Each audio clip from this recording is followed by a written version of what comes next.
everyone, and welcome to another episode of the Optimizing Mother podcast, where I interview mothers like you, dedicated, thoughtful, and striving to grow. Together, we explore various perspectives and approaches in chinuch based on Torah and Chassidus. Please remember, for personal questions or unique situations, please consult your Rav or Mashpia. And now I am honored to introduce our guest for today, Mrs. Aber. Welcome.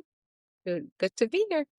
Mrs. Aber was a parenting teacher for over 3 decades in Sydney, Australia. Yeah. And now she lives here in Kan Siva Hashana Sabracha. She teaches in Beis Rivka. She teaches 7th grade Chumash. She also teaches in Machon Chana. And she has a podcast called the Parenting with Joy podcast. And we're so excited to have her here on the Optimizing Mother podcast. So, Very good. yeah. So, Mrs. Aber, you've taught parenting for so many years and you have so many topics.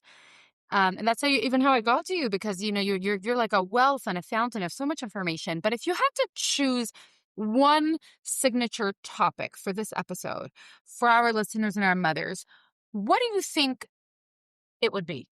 Well, it's really interesting because I actually ask my kids what they think my topic should be, because they've all been, parented by me and heard all my different lectures all over the place. And they said that what really stands out, that's an umbrella over all my topics, is developing an honest relationship with your kids. An honest relationship with your kids. So what does that mean? It is actually being real with who you are. And what's happened in the world is that there's a lot of parents that have been disempowered.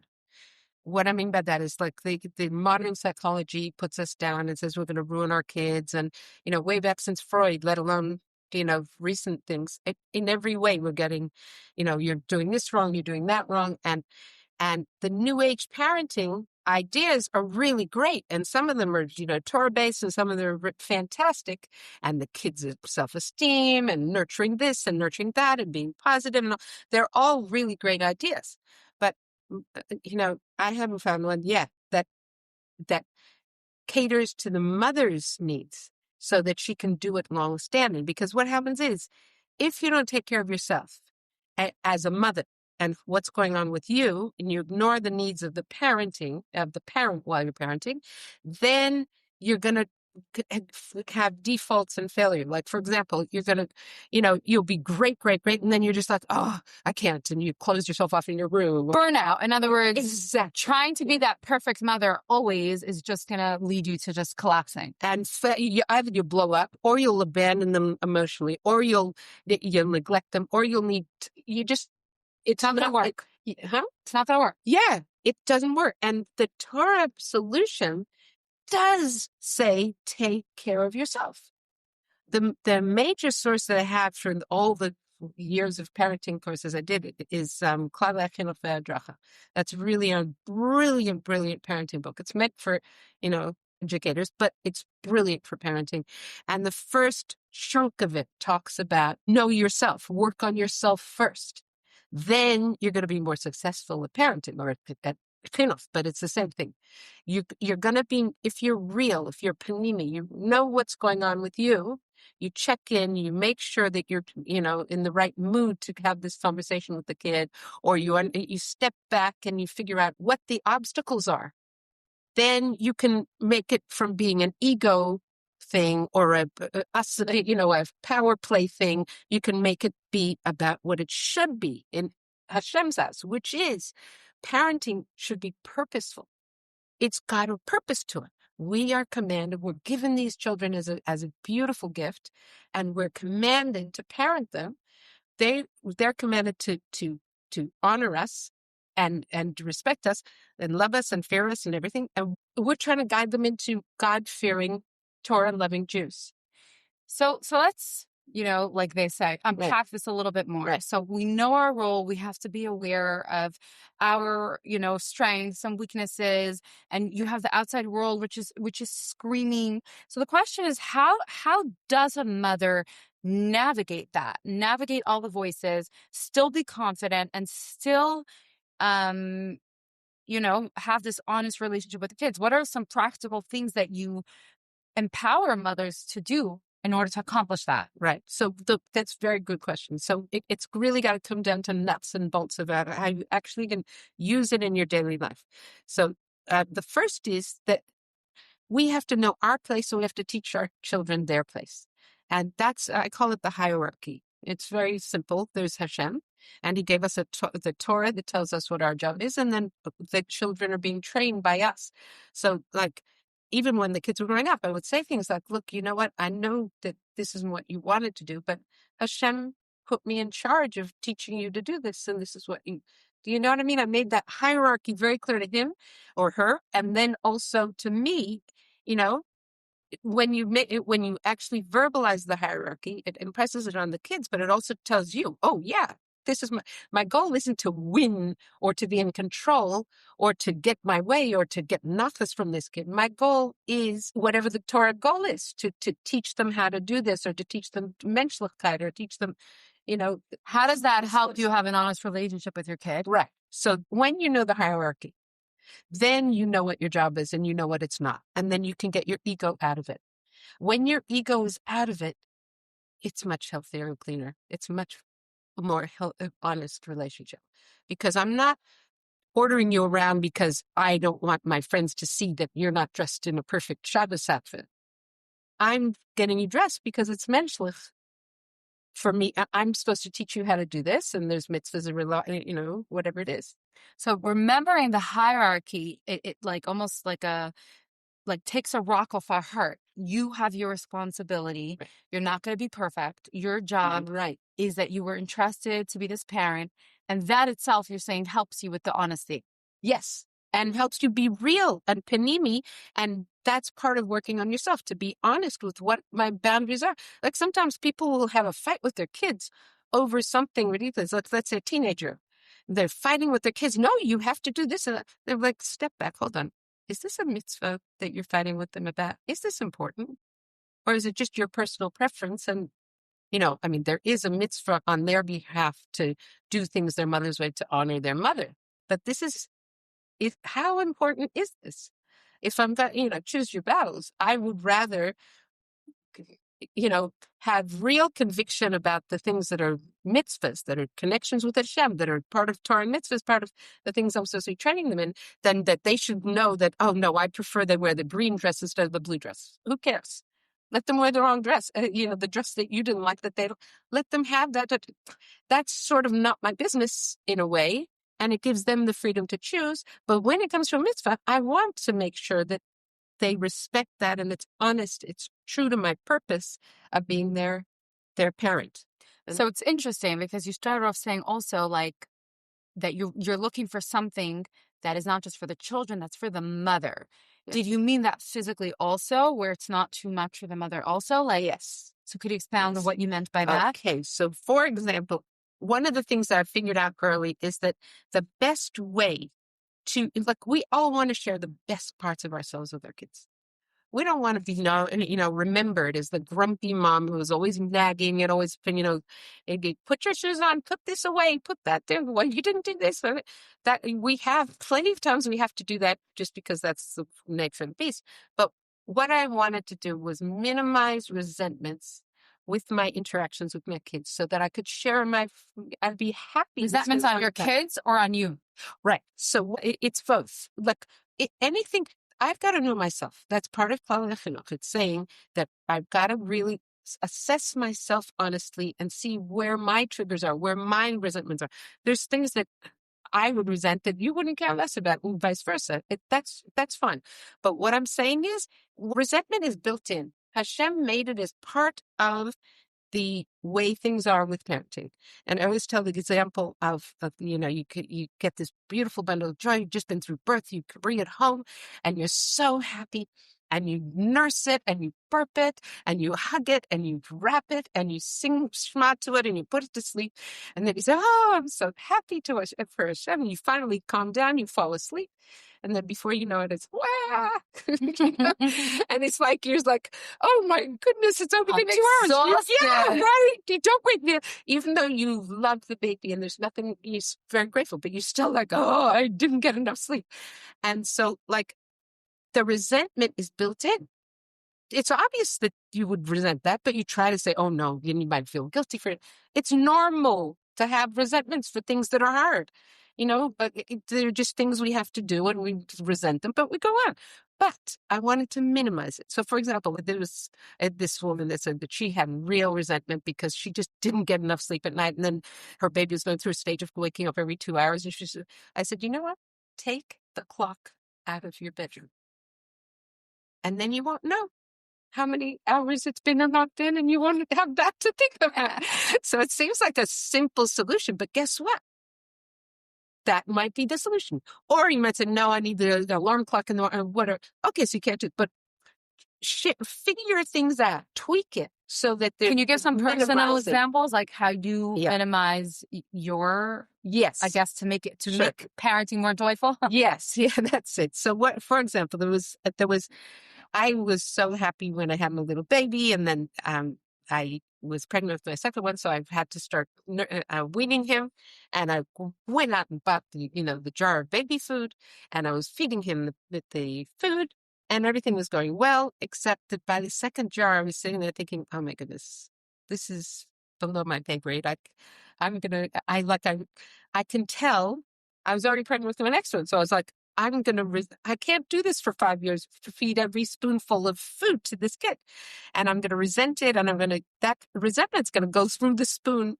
And I just don't want to do that. So I was thinking what else to do. And I did some research. I talked to friends, and I started feeding him things he could eat with himself.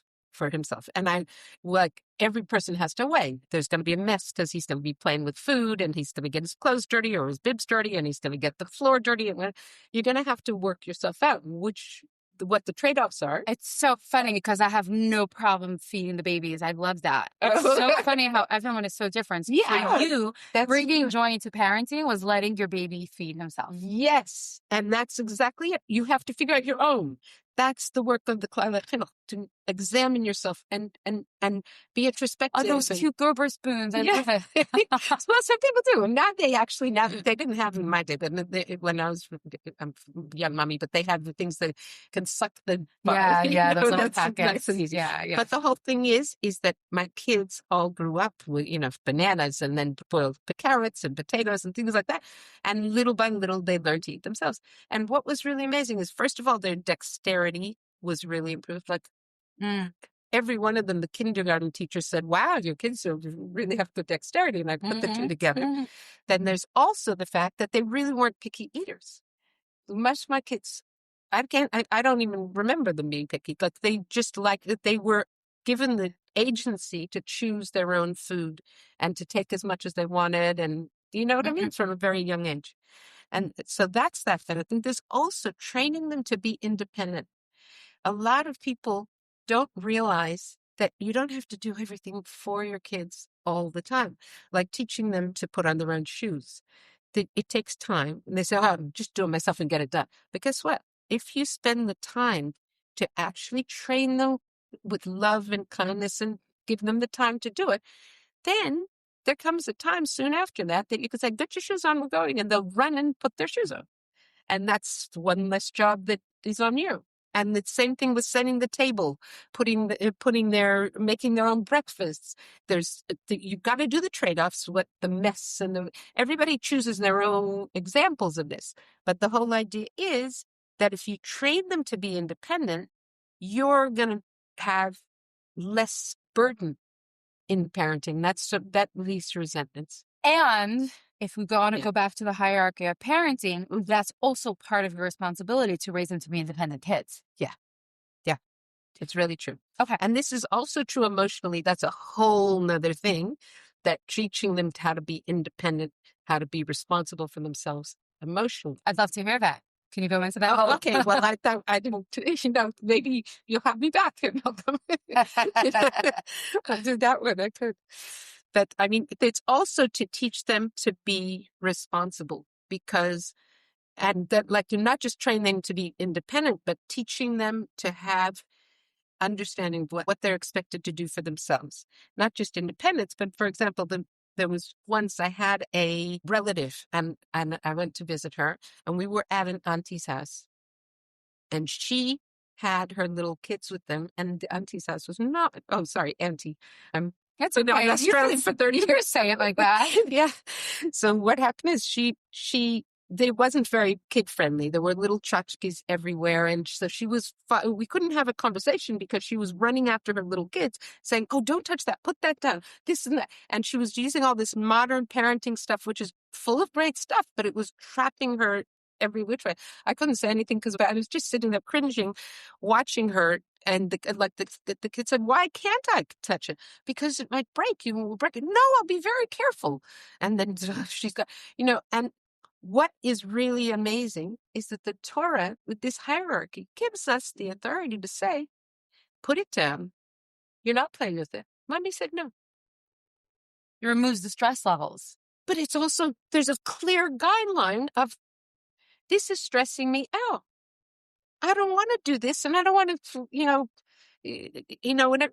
that's the kind of, like, if a kid did that all day, every day, and you're in public and you have to look good and everything like that, what happens is there's resentment, and it's going to, that back to the defaults where you're going to explode and you're going to have neglect and you're going to have, resentment. So you're saying for the sake of your children, it's in their best interest for you to be a parent that can set yourself up for success, to be there for them joyfully. Yes. And what that involves is being real with who you are and what you can cope with. I used to say to sometimes the teenagers, I'd say to them, I said, look, you know what? This is the way that my house runs. When you grow up, maybe you'll have a different, but I'm the mom that Hashem gave you. You're stuck with me. I'm stuck with you. I love you. I'm glad I'm stuck with you, but this is it. Do you see what I'm saying? Like, yeah, but what about, so it's someone who feels like, there's knowing your strengths and your weaknesses, but sometimes it's like, it's nothing the kids could do differently. You still feel it in over your head and overwhelmed. Right. What are some tools then? So, like, for example, what do you mean? Like, in terms of, it's not about whether it's just there's too much. It's happening. too hard. Yeah. Too much happening. So get more help. Get more help. Get more help. This is the story about the Rebbe that get cleaning help, and it's not a luxury. And yeah, right. If you need more help, you've got a lot of little ones that all want a part of you every minute. You can't breathe. You need more help. You know what I mean? Some people would want help so that to watch the baby so they can clean because that chills them out a bit or whatever. Other people would say, no, you clean, then that burns off me and I can play with my, everybody to their own or to their own mood at the time, whatever it is. But it's not a luxury. You need to make sure you're able to be b'simcha. Yes. Basically. Yes. What are some other examples of like how a mother could use her strength to show up joyfully for her kids? Well, one of that goes into the emotional things, that when you're real about what's going on with you, it doesn't mean that, like, a lot of these modern theories of parenting now, they'll tell you, don't throw your resentment on your kids, don't throw your guilt on your kids, don't throw your this and that and the other on your kids. So I'm not suggesting that that's a good idea, that you shouldn't, what I'm saying is you've got to be real with what's going on for you and be honest, a good role model of being honest about yourself. So, like, not to them, to yourself, but both, because you're being a role model to yourself for sure. So how do you do that without throwing the guilt on them? That's it. That's what I'm saying. So you could say that's where it gets heavy. It gets heavy when it's all emotionally burdensome and we're just like done, but we're like, oh, I can't tell my kids I'm done. But you could say, look, I'm really, really tired.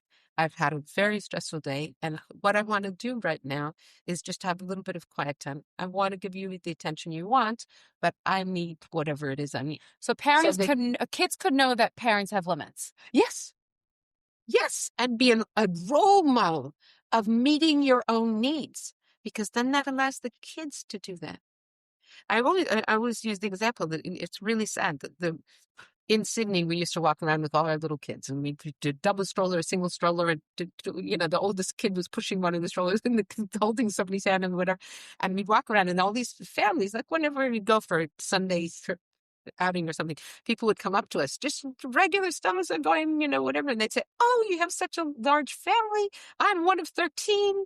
I'm one of 8. I'm one of, it was just a cute little thing." And so what happened is I decided to start taking a survey.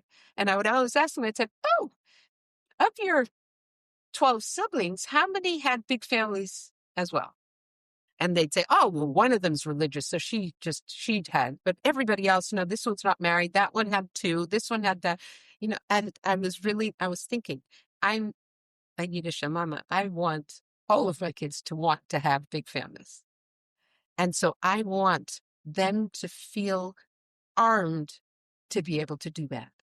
And the best way is if I'm besimcha with it, I make sure that I'm really honest and clean about how I'm doing it, that I'm really working hard to make sure that I'm meeting their needs to the best of my ability, but not at my expense where it's going to cause resentment or... In other words, you don't want them to get the feeling that you have to be a martyr to take care of them. Yes.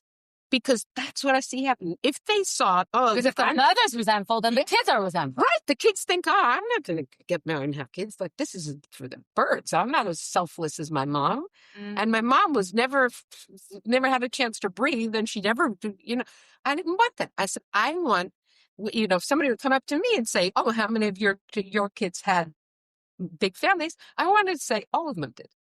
That's what and they wanted to on purpose. They were happy to do that. Because when a mother takes care of making sure she's besimcha, then the kids grow up in this atmosphere of simcha. Yes. And then they don't feel like their existence is a burden. That's right. They feel like my mother is so happy I'm alive. I mean, I wasn't a malach, I'm telling you. It was not like I was, but my goal, like when I'd sit back and say, "Hey, what just happened? Why did I blow up? What happened? Hold on, what's going on?" I would do that weighing in, like very seriously, because this is my job. You would self-assess. Yes. And that's what Claudia Chinuch says to do. This is what we're supposed to do as teachers. It's what we're supposed to do as parents. It's amazing. And then it made it not about my ego. It was about my purpose, my shlichus as their parent. And then what happens is then you can be besimcha because you get to share your favorite things. You get to have a sense of humor with them. They respect you more. And when I said no, they knew I meant no. Because I wasn't playing games and it wasn't a power play and it wasn't yes is yes and no is not. Yeah, because I was honest with them. I worked hard to be honest and to be real with them and to let them, I didn't burden them that it's your fault that I'm exhausted. I didn't do that, but I did let them have an insight to the struggles I was having so that they could understand where I was coming from and give me the space I needed or whatever else. I mean, emergencies are emergencies. That's what happens. But for the most part, it takes the burden off of me to try to be this perfect person that, somebody else's version of what I'm supposed to do as a mother. It's, like everybody's supposed to be twins and all dressed up with ribbons, the same ribbons and all of the same, color shoes. Do you know what I mean? Like, so you're giving permission for a mother who doesn't enjoy matching her kids to simply not match her kids. Exactly. There are people that enjoy it. They should do it. Right. That's not what I'm saying. But it's really a broader conversation of if it stresses you out and it doesn't help you bring about your mission of raising your kids, let it go. Yeah. So it's not just about whether feeding or not. It's, if you don't enjoy, I don't know, themes for Shalach Manes, if you don't enjoy, whatever it is, so much of what stresses us out is actually not the ikar, the most important part of parenting. Yes. It's the outside pressure that we're in charge of. We could screen it out and say, "No, that's not coming in my house. I don't need to be pushed by that." If it's a mitzvah, it's a mitzvah. But even then there are shades depending, like let's say your daughter is in teenage years and she wants to do something that you wouldn't do, but it's kosher. It's good. Okay, let's figure out whether that's going to work or not. Do you know? And there's another, I had a friend that once she told me, she said, in my parenting class, she said, I feel like I'm a really lousy mother. And I said, "Why?" And she said, "Because I don't read to my kids. Like, I just hate it. I don't like sitting I just can't. I can read a book once, but I can't read it 15 times like all these mothers are supposed to do it and everything." I said, "Don't do it. Don't do it. because for you, it's not the right way because you resent it, you hate it. That's not what you want to share. What do you like to do? She said, I love to bake. I said, okay, get your kids involved. Get them to stand on a chair and measure the flour with you and this and that and stir and lick the bowl. And that's the fun part of you that you want to share. Right. And there are certain things, like the example you gave of nursing before about removing the clock, that you got to do it. It's not about, you can't now feed the baby, but it's about being creative.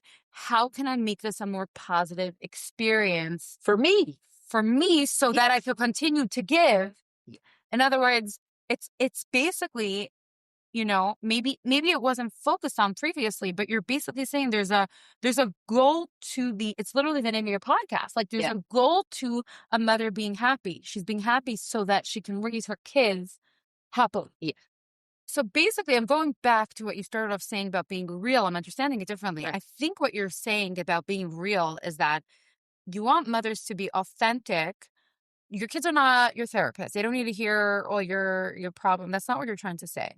You're saying that you want the kids to get a version of the mother that is not in order to meet outside expectations, right, but to be real with with what you feel your kids need. Yes, that's it. What I need and what my kids need. Because when I can honestly assess that I really can't do this is too hard basket. It's too much. I'm going to resent it. It's not going to work. I've got to figure out a different way.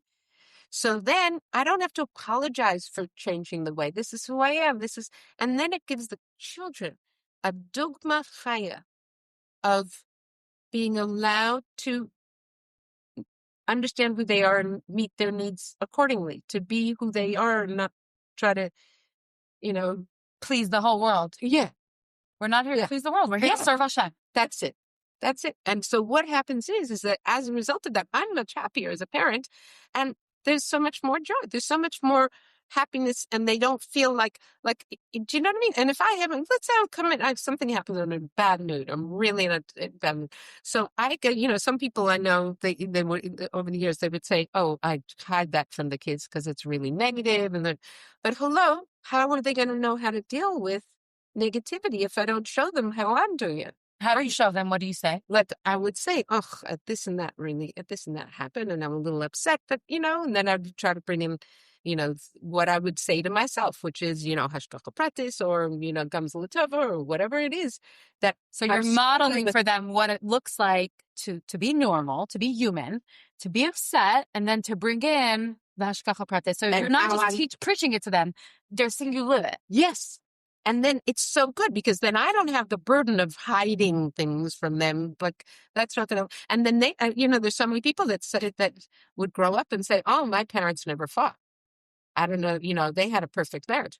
No, they didn't. They just didn't do it in front of the kids. And so I'm not saying you should fight in front of the kids, but I'm saying that they should see you work with strife. They should see you work with the obstacles that normal human beings have, and to overcome it and understand the purpose behind it. And what would that look like in a marriage and an appropriate way for children? What should they see? If there's a difference of opinions where it's very heated type of, uncomfortable, of course that should be private. I'm not saying, and any passion also is private. The kids do not TMI. It's not, whatever. Right. But when you're talking about, Tati says one thing and Mommy says another thing, then it's okay as long as it's not going to it's not something that's undermining the other person, to discuss and say, oh, but I thought this. I thought, to watch them, to let the kids watch you work it out in a comfortable, harmonious way that's teamwork. When you can do that, that's great, because then they know how to do that when they're married. They know what the rules are of engagement. Got it. Yeah. So you spoke a lot about resentment, and I don't know if this is the same thing, but I wonder if you could touch on this. Is it the same thing as when a mother feels a lot of mommy guilt? Oh, okay. So guilt is a result of our thoughts about what we've done or what we haven't done, right? We feel guilty when we feel like we've neglected our kids or done something wrong. It's a very healthy emotion, but because of the fact that society is blaring at us and all the reels and everything and the podcasts and everything, they're telling us that we're doing everything wrong and this is the right way and whatever. So we feel a lot more guilt than's really warranted, because we should just find our own way. That's what we're supposed to be doing according to Torah, not more. You don't have to find somebody else's way. You have to find your way.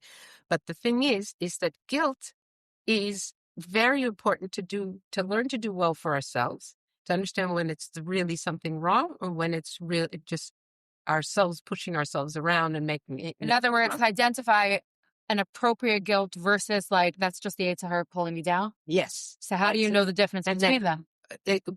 Okay, so I'll tell you, it's the same thing looking at the hierarchy and looking at the purpose. So if you have a sense of guilt about something and then you stop and say, hold on, why am I feeling guilty? What is it? And then you realize, oh, it's because I really shouldn't have said that about this person, and there is something to feel. Okay, now I've identified it. Now what can I do to repair it or to fix it up? That's what guilt is really for, to be able to do tshuva. It's a beautiful thing. Then, if I feel guilty because somebody misunderstood and this and that, and then they go, hold on a second, who cares? They wanted it this way, but that's not the way I wanted it. I wanted it the other way on purpose. It's my prerogative. I don't need to feel guilty that the other person was. Do you see what I'm saying? Like if it's really a reason to feel guilty or something to repair, then it's legitimate. If it's just being dragged down into the muck, that's. But what about if it's something legitimate and you feel like you keep failing, so then you feel guilty that you keep failing? Okay, and it's legitimate. It's like the Tanya brings that up, and it says, "Keep trying. You're not a tzaddik. Don't pretend you're a tzaddik." And the Baal Shem Tov says, if you can totally neglect doing tshuvas for something if it's pulling you into atzvus, it's better to go into simcha than to be pulled into atzvus for something that It's better to just move forward. Keep moving forward. Yeah. And the other thing that's important to know about guilt is that these new age parenting things, they're all telling us to not let our kids feel negative, right? So everybody avoids making their kids feel guilty like the plague, like they did oh, no, it's okay. Don't worry, it's all right. And hello. It's very healthy to feel guilty if you did something wrong. It's very healthy. It's good for them. You don't have to rub it in and make them feel, disgusting and worthless and whatever. But normal, healthy guilt is part of what God made so that we could do tshuva properly. It's very healthy. We shouldn't protect our children from guilt where it's due. And we can help them do this process of, was that really so bad or not? And what was wrong with it? And help them understand it and do the evaluation we were just talking about, we do it for ourselves to guide them into that. And they should feel, oh, that wasn't nice of me. I didn't like, because in the end, how they feel about themselves is based on their living with themselves 24/7. That's going to be based on the impressions other people have on them. And it's also going to be based on their own thought process about how they feel about themselves, knowing that they cheated here and cheated there. They know. Other people, maybe they got away with it, and so other people don't know. But they know, well, I'm really just a cheater. We don't want them to carry that burden. We want them to be able to be honest and say, oh, I'm not going to cheat anymore because it doesn't feel good. So you're saying it's a positive thing to be able to sit with the discomfort that I hurt someone or I did something wrong. It's a maturity thing. Like, yes, it's so easy to escape or just be negative or throw it back at you. It's actually a skill to learn, to sit with the discomfort, pull whatever you want. There's a healthy room for a discomfort, a feeling like I caused you pain. Yeah. Or something else. And then, like, one of the things that, like, people are saying, oh, you protect your kid from this, protect your kid from that. But then they are the first ones to, then, and these newfangled shittas, they say, your child should be a mention, should say sorry.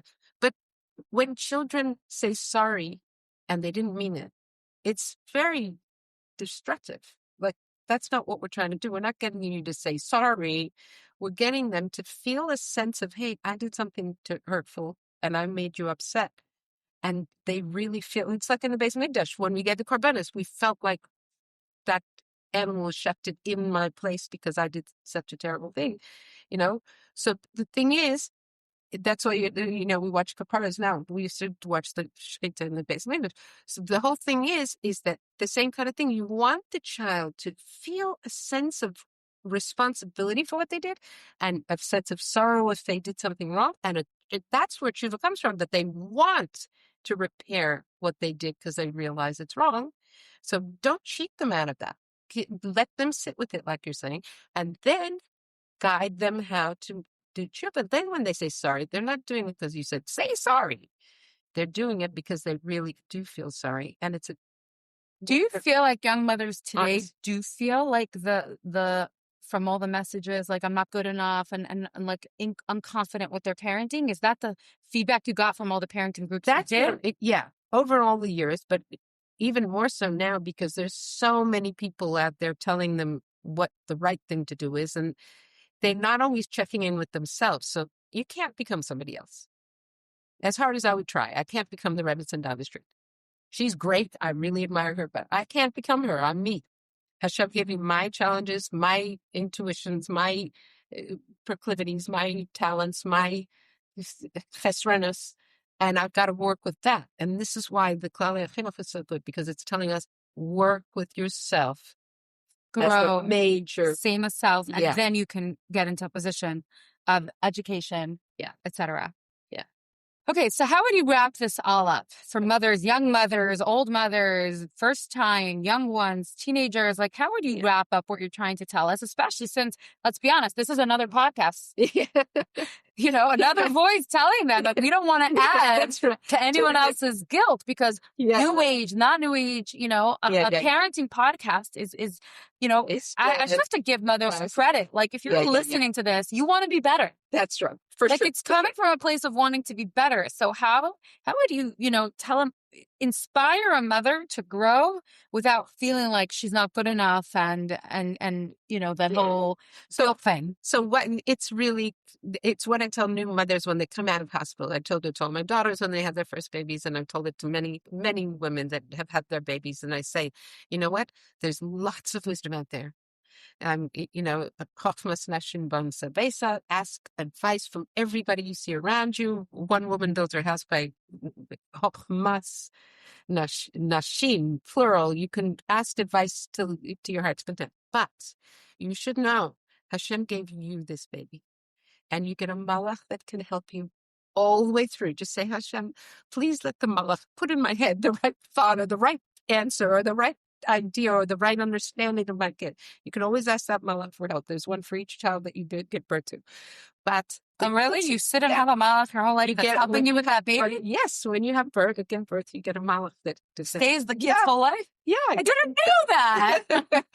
But the whole thing—that's what I heard anyway. But the whole thing is that it really does work to check in and be true to yourself.